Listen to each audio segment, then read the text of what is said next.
అంతే కదా. ఆ సమయంలో కొంతమంది పాపలు ఒక చోట కలుసుకుంటారట. ఆ కలుసుకున్నప్పుడు కొందరు పాపలు ఇంకో పాపను గుర్తుపడతారట. ఎందుకంటే వాడికి ఎప్పుడు లేటెస్ట్గా వదిలిన దేహం స్పృహలు కొన్ని తగులుతూ ఉంటాయి. అప్పుడప్పుడు ఒక పాపని పోల్చుకుని, అప్పుడు నా దగ్గర అప్పు తీసుకున్నావు, ఇవ్వకుండా చచ్చిపోయో, ఎందుకు అలా చేసావు అంటప్పుడు వెంటనే ఇచ్చేవలేవయ్యా పెద్ద డబ్బు నీకు అంటట. కొట్టుకుంటారట అక్కడ కూడా. చూడండి, అంటే అక్కడికి వెళ్ళిన బుద్ధులు వస్తాయి అంటే ఈ రజోగుణ తమగుణలు ఏం పోలేదుగా, అక్కడ ఉంటాయి కూడా.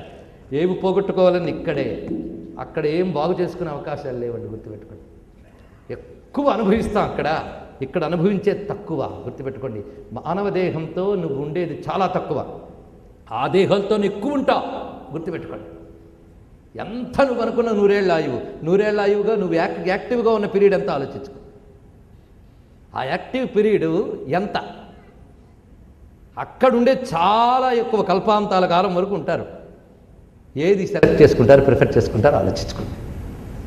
ఎంత వివరిస్తున్నాడు. కానీ అక్కడికంటే ఇక్కడ బెటర్. ఎందుకంటే కొద్ది కాలంలో జాగ్రత్తగా ఉంటే అనంతకాల సుఖాన్ని అనుభవించవచ్చు.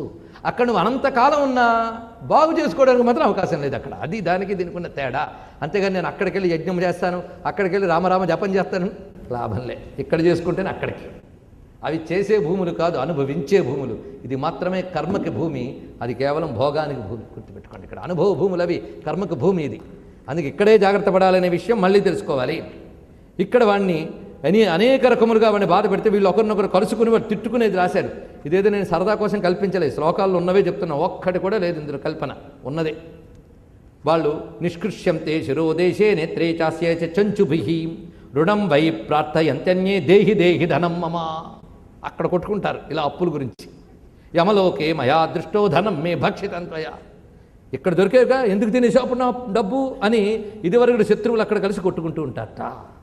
ఇక్కడైతే నా శత్రువు మొహం చూడకుండా జాగ్రత్త పడతానంటాం, కానీ అక్కడ మళ్ళీ వాళ్ళు కలుసుకుని కొట్టుకోవడాలు కూడా ఉంటూ ఉంటాయి.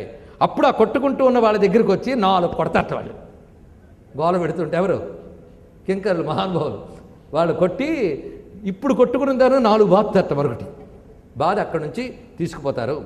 ఆ తర్వాత నరకాలు ఎన్ని రకాలు ఉన్నాయంటే చెప్పలేనని చాలా చాలా ఉన్నాయా. 4 లక్షాని నరకాస్సంతి భేఖేచర.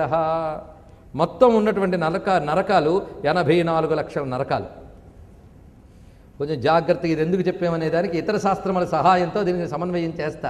ఎందుకు ఇక్కడ 84 లక్షలు అన్నారో చెప్తా. 84 లక్షల నరకాలున్నా ఇక్కడ ప్రధానంగా ఉన్నవి 21 అని చెప్పాడు. 21 నరకాల పేర్లు చెప్తూ ఉన్నారు ఇక్కడ. ఇలాంటి వర్ణనే భాగవతంలో కూడా ఉంటుందండి, గుర్తుపెట్టుకోండి. భాగవతంలో కూడా ఉంటుంది. ఇంకా నయం, ఆ ఉన్నవేమి మీకు ఎవరు చెప్పుంటే భాగవతం కూడా చదవకూడదనేవారు. ఎందుకంటే గరుడ పురాణాలు ఉన్నాయి కదా, గరుడ పురాణం చదవకూడదన్న మహాత్ములు ప్రబుద్ధులు ఉన్నారు ఇప్పటికీ. బాధాకరమైన ఏంటంటే మహాత్ముల చేత పాలింపబడుతున్నటువంటి దివ్యమైన దేవాలయ సంస్థల్లో ఉన్నటువంటి వాళ్ళు కూడా అజ్ఞానం చేత ఇవి చెప్పకూడదు అనుకుంటున్నట్టు. వాళ్ళకి తెలియదు గరుడ పురాణంలో ఉన్నదే భాగవతంలో ఉంది, విష్ణు పురాణంలో, భారతంలో ఉంది. ఆ మాటకు వస్తే భారతంలో శ్రాద్ధ విధుల గురించి చాలా చెప్పాడు, తెలుసా మీకు? ఇంకా నయం, అది ఒకటి చెప్పాను కూడా ఎవరికి తెలియదు. భారతంలో ఏముందో తెలియదు. మన పండితులకు తెలిసి ఉంటే ఆ మాట చెప్పేవారు, భారతం కూడా చదవద్దని మహాత్ములు. పండితులు అంటే పండిత మన్యులు, ఉత్తమ పండితులకు ఎప్పుడు మనం నమస్కారం చేసుకుంటాం, వాళ్ళ పాదాలపై తల వంచుతాం. గుర్తుపెట్టుకోండి. సామాన్యుల గురించి, వీటిని శాస్త్రాన్ని తిరస్కరించే వాళ్ళ గురించి మనం చెప్తున్న మాటలు ఇవన్నీ. ఈ మధ్య మన అజ్ఞానం వల్ల ఎన్ని మూర్ఖత్వాలు జరుగుతున్నాయో చెప్తాను. ఈ మధ్య ఒక సభ జరుగుతుంది, ఏదో సభ. ప్రార్థన శ్లోకం చదవమని ఎవరిద్దరు పిల్లల్ని పిలిచారు. చీఫ్ గెస్ట్ గారు రాజకీయ నాయకుడు. అసలు ప్రార్థన సమయానికి రాడు అతను, కొంత అయిన తర్వాతే వస్తాడు బలగంతో సభను డిస్టర్బ్ చేయడం కోసం. ముందొచ్చి కూర్చోరు. ఆ రోజు పొరపాటు నుంచి ముందొచ్చి కూర్చున్నాడు ఆయన. ప్రార్థన ఒక ఆమె భగవద్గీత చదివిందండి, 2 శ్లోకాలు చదివితే ఈ స్టేజ్కి ఏమన్నాడు తెలుసా? ఇంత శుభంకరమైన సభ చేస్తూ భగవద్గీతల శ్లోకాలు చదువుతారేంటి అన్నట్టు. ఈ మాట ఎవరికైనా బాధ కలిగించిందా? కలిగించలేదా?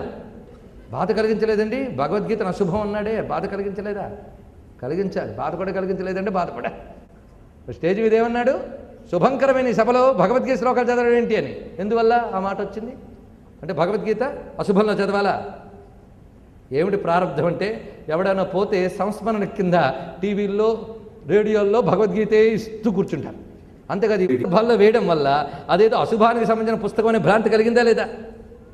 కొద్ది తరాలు గడిచిపోతాయి, అప్పుడు ఒకటే డిసైడ్ చేస్తారు, ఎవడైనా చచ్చాక భగవద్గీత చదవాలి అంటారు. అది ఎలా జరుగుతుందో గరుడ పురాణానికి ఇప్పటికే జరిగిపోయింది. అలాంటిది గుర్తుపెట్టుకోండి, ఇదే జరిగింది. అంతేకాదు మొన్నొక నేను మాట విన్నాను, ఎవరో గోవిందా అన్నారు. గోవిందా అని అనకూడదండి అన్నాడు ఒక ఆయన. గోవింద అనకూడదా? గోవింద అంటే గోవిందేతి సదా స్నానం, గోవిందేతి సదా జపం, జబ్బులు పోతాయి. ఎలాంటి అశుచి పరిస్థితుల్లో ఉన్నా గోవింద అనుకుంటే శుచి అయిపోతాడు. అంత పవిత్రమైన గోవిందనామా అనకూడదు అంటే వాడు ఎప్పుడో విన్నట్ట, శవాన్ని ఎత్తేటప్పుడు గోవింద గోవింద అన్నట్టు, అది వాడు గుర్తొస్తుంది. సర్వం శ్రీకృష్ణ చరణారవిందార్పణమస్తు. రమణ గోవిందో హరి గోవింద. నమః పార్వతీపతయే హర హర మహాదేవ్.